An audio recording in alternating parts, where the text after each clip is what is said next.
شعور بخشا؟ کس نے تجھے چلنا سکھایا؟ کس نے تجھے بولنا سکھایا؟ کس نے تیری چھاتی میں زور رکھا؟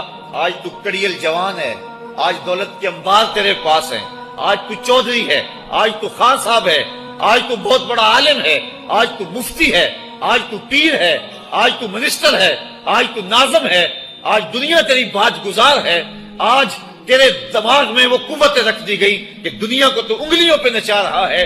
ذرا پلٹ کے دیکھنا پیچھے، ذرا پیچھے لوٹ کے تو دیکھ، تو چار پائی کے سہارے بھی چلنا نہیں جانتا تھا، پھر تجھے چار پائی سے چلنا سکھایا، پھر تو نے چلنا اور چلتا تھا، دو قدم تو گر پڑتا تھا۔ ذرا ماضی کی طرف پلٹ کے دیکھ، اور تو بھول گیا رب کو جس نے تجھے اتنا کچھ دیا۔ چل ماضی کی طرف پلٹ کے نہیں دیکھنا، مستقبل کی طرف ہی جھانک کے دیکھ لے۔ ایک وقت پھر دوبارہ تیرے اوپر ایسا آئے گا، پھر تیری بولتی بند ہو جائے گی، پھر تیرا چلنا بند ہو جائے گا۔ چار پائی سے لگ گیا، مورے میں تکلیف ہو گئی، تو فالج زدہ ہو گیا۔ سارے گھر والے 4 دن تو بڑی خدمت میں لگے رہے، لیکن انہیں اپنے کام بھی تو کرنے تھے، پھر آہستہ آہستہ تجھے اگنور کرنا شروع کر دیا۔ تو بھی اس بات کو سمجھنے لگا۔ پھر وہ وقت بھی آیا کہ تیری چار پائی کو اندر سے اٹھا کے برآمدے میں رکھ دیا کہ بابا کھانستا ہے، بچے ڈسٹرب ہوتے ہیں، جراثیم پھیلتے ہیں، اب نوکر تجھے روٹی دینے لگا۔ شام کو بیٹا آتا ہے، 2 لمحے کھڑا ہوتا ہے، پھر اپنے بیڈ روم میں چلا جاتا ہے، تو اس کی صورت کو ترستا رہتا ہے۔ آج تیری زندگی اجیرن بن گئی، پھر تیرے اوپر ایسے حملے بیماریوں کے ہوئے، ایسی تکلیفیں ہوئیں، بول و براز بھی اوپر، لوگ ناک پہ کپڑا رکھ کے تجھے اٹھاتے ہیں۔ اس وقت تو اپنی زندگی سے تنگ آ گیا، تو کہتا ہے ڈاکٹر کو لگا زہر کا ٹیکہ، مجھے موت آ جائے۔ بتا ہم تجھے موت بھی نہ دیتے تو کیا کرتا؟ ہم نے تجھے زندگی دی تھی، یہ ہمارا احسان، اور اب تمہیں موت اگر دیں گے تو یہ بھی ہمارا احسان ہے۔ اگر تو تڑپتا تھا، تیری زندگی جو ہے وہ اجیرن بن چکی تھی، سارے تجھ سے تنگ آ گئے تھے، تیرے بیٹے بھی کہتے دعا کرو اللہ بابے کو پردہ دے دے، سارے تیرے پردہ مانگ رہے تھے، اب بتا کہ ہم تجھے پردہ بھی نہ دیتے تو کیا کرتا؟ ثم اماتہ فاقبرہ، شکر کر ہم نے تجھے موت عطا کر دی، فاقبرہ، اور پھر اس کے بعد تجھے قبر دی۔ کتا بھی تو مرا تھا، گھسیٹ کے روڑی پہ ڈال دیا، بکری بھی تو مری تھی، گھسیٹ کے روڑی پہ ڈال دیا، تجھے بھی روڑی پہ ڈال دیا جاتا تو کیا تھا؟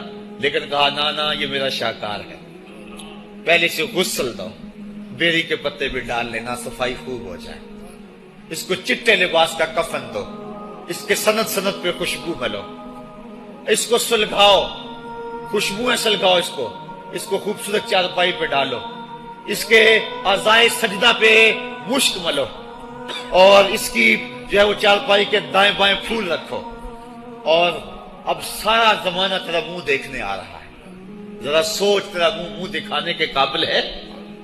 اور پھر کہا اب اس کو اٹھاؤ، قبرستان میں لے چلو، زمانہ آ گیا، تو آج دولہا بنا ہوا ہے اور زمانہ تیری برات بنی ہوئی ہے، اور کہا کہ ایک آدمی نہ اٹھائیں، اس کا پروٹوکول ہے، اس کو 4 آدمی اٹھائیں، کندھا بھی بدلتے رہیں، کہا زیادہ تیز بھی نہ چلنا، میرے شاہکار کو کہیں جھٹکا نہ لگے، اور پھر تیرا پروٹوکول امام کعبہ بھی ہو تو وہ پیچھے ہے، تیری لاش آگے۔ تو نے ہمارے ساتھ کیا کیا، ہم نے تیرے ساتھ کیا سلوک کیا؟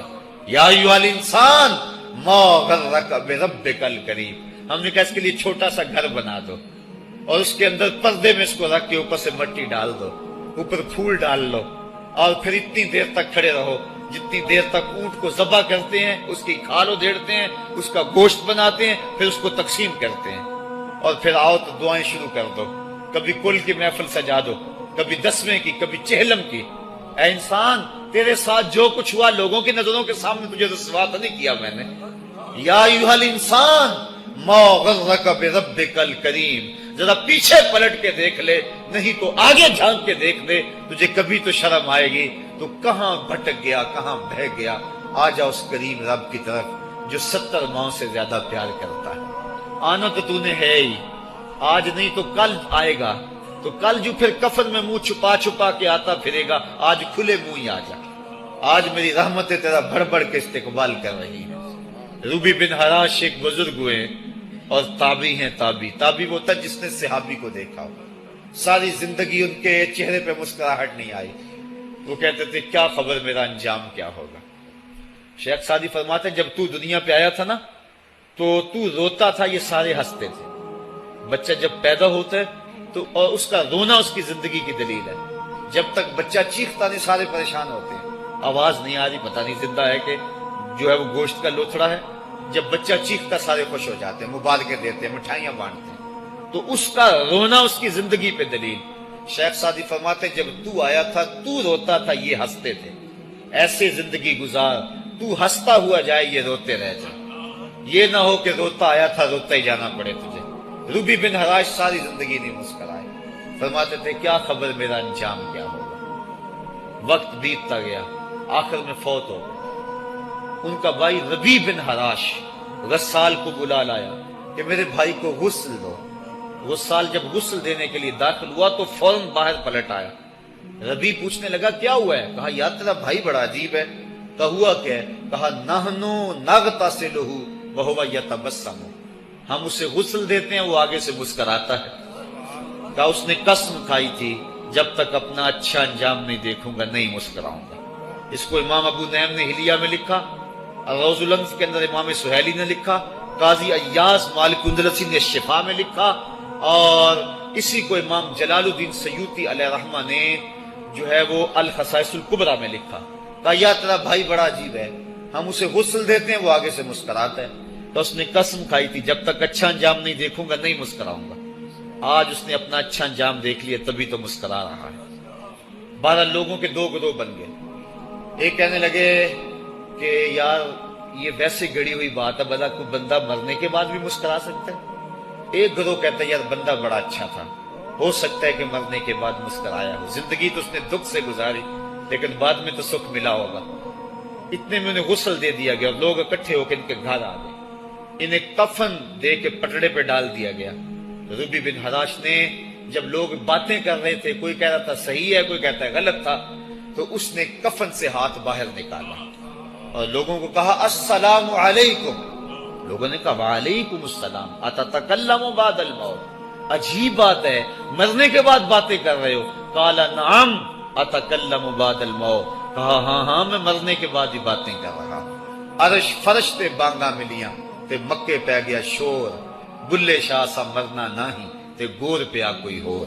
فَلَنُحْيِيَنَّهُ حَيَاتًا طَيِّبَةً, ان کو حیات طیبہ بخش دی جاتی ہے جو اللہ کے نام پہ اپنی زندگی گزار دیتے ہیں. میرا رب کہتا ہے کہ میں ان کو مرنے نہیں دیتا, ان کو ستھری اور پاکیزہ زندگی دیتا ہوں.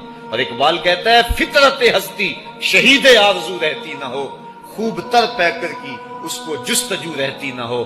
موت کو سمجھا ہے غافل اختتام زندگی, یہ ہے شام زندگی صبح دوام زندگی. تو کہا ہاں ہاں مرنے کے بعد باتیں کروں. لوگوں نے کہا بتا پھر تیرے رب نے تیرے ساتھ سلوک کیا کیا. تو ربی جو فوت ہو چکا ہے کہتا ہے استقبلنی ربی غیر غضبان واستقبلنی بروح و ریحان. کیا پوچھتے ہو, اس کے قدرت والے چہرے پہ کوئی غصہ نہیں تھا. اس نے روح و ریحان کے پھولوں کے ہار میرے گلے میں ڈالے.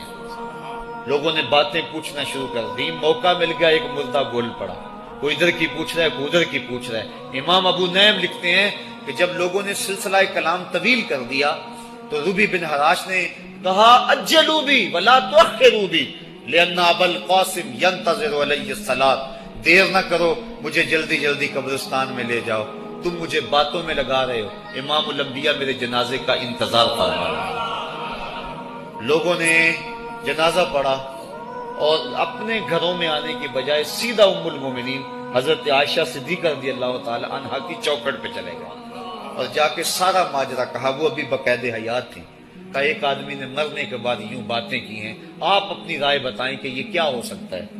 تو ام المومنین رضی اللہ تعالی عنہا نے فرمایا تم کیوں پریشان ہو گئے ہو, میرے سرتاج آقا فرما گئے ہیں کانا رجل من امتی یتکلم بعد الموت, میری امت میں ایسے مرد بھی ہوں گے جو مرنے کے بعد باتیں کیا کریں گے. تو وہ لوگ جنہوں نے اپنی زندگی اللہ کے نام لگا دی اور اس کے ذکر کے نام لگا دی, وہ مرنے کے بعد بھی ابدی اور سرمدی زندگی پاتے ہیں.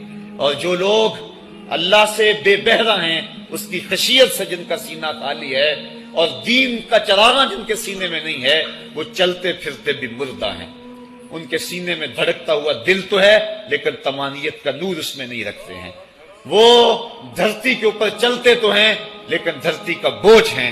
لیکن یہ لوگ وہ دھرتی کی چھاتی میں ہیں لیکن دھرتی کا وقار ہے. ان کی قبروں سے بھی زندگی پھوٹ رہی ہے اور ضیائیں پھوٹ رہی ہیں. میں جب بھی کبھی لاہور گیا ہوں تو ایک منظر مجھے اپنی طرف کھینچتا ہے. جب میں دریائے راوی کے اس پار ہوتا ہوں تو میں ایک قبر دیکھتا ہوں جس پہ حسرتیں برس رہی ہیں.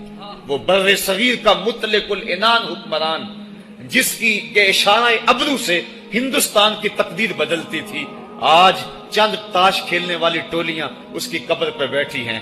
اس کی محبوب بیوی جو بادشاہ کے پیچھے بیٹھتی تھی اور پردہ پیچھے لٹک رہا ہوتا، بادشاہ کا کوئی فیصلہ اسے ناگوار ہوتا، پیچھے سے وہ کمر ٹھونکتی، بادشاہ فیصلے بدل لیتا. جس کے اشارہ ابرو سے ہندوستان کی تقدیر کے فیصلے تبدیل ہوتے تھے، اس کی قبر بھی ساتھ ہی اندھیرے میں ہے. اور اس کی بیٹی کی قبر کے اوپر زیب النساء کے مقبرے پہ لکھا ہے: بر مزار ماں غریباں، نہ چراغے نہ گلے، نہ پرے پروانہ سوزد، نہ صدائے بلبلے. ہم غریبوں کی قبر پہ کون چراغ جلانے آئے گا، کون پھول ڈالنے آئے گا؟ نہ کوئی بلبل گیت گانے آئے گی اور نہ کوئی پروانہ پر جلانے آئے گا. یہ وہ جو مطلق العنان تھے، یہ ان کی قبر کی کہانی سنائی. اور جب میں دریائے راوی کا کنارہ پار کرتا ہوں تو ایک لوح مزار وہ بھی ہے جہاں جلی حروف میں لکھا ہے: گنج بخشے فیض عالم، مظہر نور خدا، ناکساں پیر کامل، کامراں رہنما. جب زندگی ایک طرح کی نہیں ہوتی تو پھر موت بھی ایک طرح کی نہیں ہوتی. جب دنیا پہ رہنے والے لوگ ایک طرح سے زندگی نہیں گزارتے تو ان کی برزخ بھی ایک طرح کی نہیں ہوتی. تو یہ ہیں وہ لوگ جن کی قبروں پہ آج بھی چراغاں ہیں، جن کے نام کا آج بھی تنتنا ہے. 1000 سال گزر گئے، ان کی نسبی اولاد تو کوئی نہیں ہے، انہوں نے شادی بھی نہیں کی تھی، لیکن اس کے باوجود دن کو چلے جاؤ، کڑکتی دوپہر کو چلے جاؤ، برستی بارش میں چلے جاؤ، لمبی رات کی تنہائی میں چلے جاؤ، موسم کی کسی بھی شدت میں چلے جاؤ، حکومتوں کے بدلتے ہوئے ماحول، مارشل لاؤ کی کیفیتیں، جس دور جس حالت میں مرضی جاؤ، آپ کو وہاں میلہ نظر آئے گا، وہاں ہجوم عاشقہ نظر آئے گا. ارے میں گسارو سویرے سویرے، خرابات کے گرد پھیرے بپھیرے، کبھی اس طرف بھی گزر کر تو دیکھو، بڑی رونقیں ہیں فقیروں کے ڈیرے. تو وہ لوگ جنہوں نے اپنی زندگی اپنے مالک کے نام گزاری، وہی زندہ ہیں، وہ سرمدی اور ابدی زندگی پائے ہوئے ہیں. صاحبو، اب میرے اور آپ کے پاس سانسوں کا موقع موجود ہے، ورنہ یہ سانسیں تیزی کے ساتھ پگھل رہی ہیں. میں کل امام راضی کو پڑھ رہا تھا، وہ کہتے ہیں، ایک بزرگ فرماتے ہیں، مجھے سمجھ نہیں آ رہی تھی ان الانسان لفی خسر کی، کہ بے شک انسان گھاٹے میں ہے. تو میں سوچ رہا تھا کیسے گھاٹے میں ہے، تو کہا کہ مجھے سمجھ اس طرح آئی کہ میں بازار گیا، میں نے ایک شخص کو دیکھا جو پھٹے پہ برف رکھ کے بیچ رہا تھا، اور آواز کیا لگا رہا تھا: ارحمو ارحمو من یذوب راس مالہ، اور رحم کرو اس بندے پہ، اگر تم نے تھوڑی بھی دیر لگا دی اور میرے سے سودا نہ خریدا تو میرا جو راس المال ہے میرا وہ بھی لٹ جائے گا، کیونکہ برف تو میری پگھلی جا رہی ہے، اور اگر تم نے خرید لی میری برف تو میرے پیسے کھڑے ہو جائیں گے، اور اگر تم نے میری برف خریدنے میں دیر کر دی تو جو میں نے پیسے لگائے ہیں میرے وہ بھی پورے نہیں ہوں گے. تو وہ کہہ رہا تھا ارحمو من یذوب راس مالہ. وہ کہتے مجھے ان الانسان لفی خسر کی سمجھ نہیں آ رہی تھی، اس کے اس جملے کو سن کے سمجھ آ گئی کہ انسان جلدی جلدی اپنی سانسوں کو گوا رہا ہے، اسے چاہیے کہ جلدی جلدی ان سانسوں سے کام لے لے، ورنہ یہ سانسوں کی برف پگھل جائے گی اور اس کی یہ پونجی بھی برباد ہو جائے گی. تو صاحبو، میں اور آپ لمحہ لمحہ موت کے قریب ہو رہے ہیں، لمحہ لمحہ موت کے قریب ہو رہے ہیں. آج میں دوپہر کو بیٹھا تھا تو وہ ایک شخص آ کے میاں صاحب کا شعر پڑھنے لگا: دیگر تے دن گیا محمد، اوڑک نو ڈب جانا. تو میری نظر چلی گئی، میں نے کہا ابھی تو 10 بجے ہوں گے، تو میں نے کہا صبح کے 10 بھی بج گئے اور پھر 12 بھی بج جانے، پھر ظہر بھی ہوگی، پھر دیگر بھی ہوگی، اور اس کے بعد پھر شام بھی ہو جانی ہے. اب ہم دیگر تک تو پہنچ گئے ہیں، اب شام کے تدلکے بھی قریب ہو گئے ہیں، تو یہ دن ڈوب جانا ہے تھوڑی دیر کے بعد. یہی مثال ہماری زندگی کی ہے. کوئی دوپہر تک آ گیا ہے، کوئی چاش تک آ گیا ہے، کوئی ظہر تک آ گیا ہے، کوئی عصر تک آ گیا ہے، اور کسی کی زندگی کا سورج بالکل غروب ہونے کے قریب آ گیا. صاحبو، پتہ کوئی نہیں کہ ہمارا اگلا قدم کہاں ہے. اس سے قبل کہ کوئی حجت باقی نہ رہے، مجھے آپ کو اپنی زندگی پہ نظر ثانی کرنا ہوگی، اپنے گناہوں کا اور اپنی نیکیوں کا حساب لگانا ہوگا. ایک ترازو تو کل محشر کے میدان میں لگے گا، ایک ترازو ضمیر کی عدالت میں آج ہی لگانا ہوگا. ہمیں دیکھنا ہوگا ہمارے پلے کتنے عمل ہیں اچھے، اور جو اچھے عمل ہیں ان میں خلوص والے کتنے ہیں، لوگوں کے دکھاوے والے کتنے تھے، رب کے لیے کتنے عمل کیے اور لوگوں کے لیے کتنے کیے. تو پھر ترازو لگا کے ہم نے اپنے اعمال نامے کو آج ہی تولنا ہے اور وزن کرنا ہے اور اپنی زندگی کو نیکی کا حسن دینا ہے. وقت کٹ رہا ہے، زندگی لمحہ لمحہ موت کے قریب ہو رہی ہے. قبل اس سے کہ کوئی حجت باقی نہ رہے ہم ہاتھ ملتے رہ جائیں، پچھتاتے رہ جائیں تو کیا فائدہ ہوگا. بلکہ میں نے تو پڑھا کتابوں میں، علماء لکھتے ہیں قیامت کے دن تو نیکوکار بھی پچھتائیں گے. بدکاروں نے تو پچھتانا ہی پچھتانا ہے، نیکوکار بھی پچھتائیں گے. بدکار تو اس لیے پچھتائیں گے انہوں نے اتنے گناہ کیوں کیے، تو نیکوکار کیوں پچھتائیں گے. جب وہ اپنے اچھے اعمال کی جزا دیکھیں گے تو وہ پچھتائیں گے، ہائے جو چند لمحے ضائع ہو گئے وہ بھی کیوں ضائع ہو گئے، وہ بھی میں نے کیوں برباد کر دی، وہ بھی اس راستے پہ ڈالے ہوئے ہوتے. تو آج مجھے آپ کو موقع ہے، دیکھیں قبریں کتنی، قبریں جو ہیں وہ ہمارے کتنے ملنے والے، ذرا نظر دوڑائیں نا. آج ہم کتنوں کو کندھوں پہ اٹھا کے قبرستان چھوڑائے ہیں. حضرت غوث اعظم رضی اللہ تعالیٰ عنہ فرماتے ہیں جا کے قبرستانوں میں دیکھو کتنے کتنے حسینوں کی مٹی خراب ہو رہی، جو اپنے بدن پہ ایک چٹکی مٹی نہیں پڑنے دیتے تھے آج ان کا کفن بھی تار تار ہو گیا. جو اپنے کلف لگے کاٹن کو سلوٹ نہیں آنے دیتے تھے آج ان کے کفن بھی ٹوٹ گئے ہیں اور ہڈیوں کے جوڑ جوڑ الگ ہو گئے. تو وقت ہمارے اوپر وہ آنے والا ہے. کسی نے آج تک موت کا انکار نہیں کیا. میں نے لوگوں کو خدا کا انکار کرتے دیکھا، آپ نے بھی دیکھا، لیکن کوئی موت کا آج تک انکار کرتا نہیں دیکھا گیا. موت اپنا آپ منوا لیتی ہے. میں اور آپ موت کے بتدریج قریب ہو رہے ہیں. ہمارا اٹھنے والا ہر قدم ہمیں موت کے قریب کر رہا ہے. تو قبل اس سے کہ وہ وقت آ جائے اور کوئی حجت باقی نہ رہے اور ہم ہاتھ ملتے رہ جائیں، وقت پر کافی ہے ایک قطرہ بھی آب خوش ہنگام کا. جل گیا جب کھیت برسا بھی تو پھر کس کام کا. پھر تو پچھتاوا ہی ہوگا. آج ہم پچھتا لیں تاکہ زندگی میں حسن نیکی کا آ جائے. یہ میری آپ سے درد مندانہ اپیل ہے، گزارش ہے، اور میری آپ سے التماس ہے کہ یہ تھوڑی سی زندگی اللہ نے جو مجھے اور آپ کو ودیت کی ہے، یہ بڑا تھوڑا سا عرصہ ہے، تھوڑا سا موقع ہے. یہ دنیا بوائی کا موسم ہے، آخرت کٹائی کا موسم ہے. جو بوائی کے موسم کو برباد کر بیٹھا ہے، کٹائی کے موسم میں اس کے ہاتھ کچھ نہیں لگتا. تو آج تخم میں عمل ڈال لیں. آج ایک بیج ڈالیں گے، کل 70 کاٹ لیں گے. لیکن اگر آج کچھ نہ کیا، اپنی سانسیں برف کی طرح پگھلا دیں، تو یہ اس شخص کی طرح ہے جو پھٹے پہ رکھ کے برف کہہ رہا ہے کہ میرے اوپر رحم کرو. اگر تم نے میرے سے برف نہ خریدی تو میرا راس المال بھی لٹ جائے گا. ہمارا راس المال سانسوں کی صورت میں لٹ رہا ہے. اللہ مجھے آپ کو اپنی رحمتوں کا حصار عطا فرمائے. وآخر دعوانا ان الحمدللہ رب العالمین.